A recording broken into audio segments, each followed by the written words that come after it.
At this rate, the Kenyan president, William Ruto, might need to step down to solve the chaos in his country, because that is the only thing that the Gen Z, the youth of the Kenyan people are asking for right now. That is the only thing that can solve their problem right now, as they have refused to stop the protest, which has turned to a revolution. Let me explain better. Remember, this Kenyan protest started when the Kenyan president proposed a finance bill which increased the tax of the citizens. The Kenyan people said no, they will not pay any tax. They protest against the finance bill, which the president came out to say, okay, because you have protest, you've been on the street for more than 7 days, I will not sign this bill anymore. So William Ruto said he will not sign the bill again. In fact, he said the bill will be abolished. On the 1st of July, he will not sign it. And the people of Kenya said that they do not trust William Ruto because of his record in the past, that when he said he will not do something, he will end up doing it. So the Kenyan people have refused to leave the streets. They said the only thing they want is that William Ruto must resign. Now, the protest has gone beyond the finance bill. It is now anti-government protest, which has now matured to a revolution, full revolution. Now, you ask that what is the Kenyan government doing about this? The only thing they are doing about it is to bring force, bringing police, to shoot at the protesters. So far, more than 200 people have been unalive by the Kenyan police and the military. It goes so worse that the Kenyan youth, which are the Gen Z, have become immune to the tear gas of the police. They are not saying that tear gas is the fragrance of freedom to them. They now read newspaper in the midst of tear gas. The Kenyan youth have involved the protest to the extent that they now bring the corpse of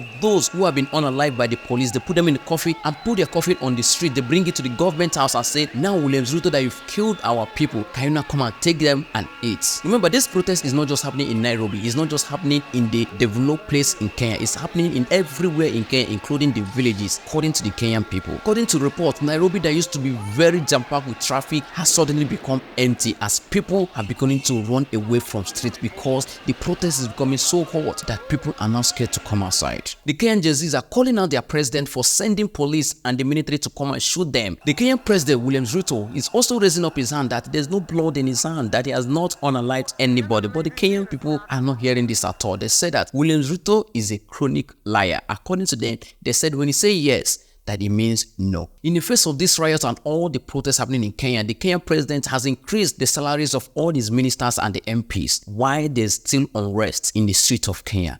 African leaders are just the same. Remember, Kenyan youths have a demand list, and they said they are not going to rest or leave the street until all their demands are met and fulfilled. But till then, they will remain on the streets of Kenya to protest against anti or bad governance in Kenya. And the president is not looking like somebody that will step down anytime soon. He's looking like a coconut head president, like we say in Nigeria. So the Kenyan youth are proposing a total shutdown of the country so that the president can meet their demand. And the Kenyan president is also telling the Kenyan youth that his own children also lack job opportunity. William Ruto, the Kenyan president, also confessed that his biggest mistake was to go to America. Well, this is all I can bring to you from Kenya. I hope I pronounced it well this time around. Kenya. Okay, if I don't pronounce it well. Enjoy your weekend. Thank you.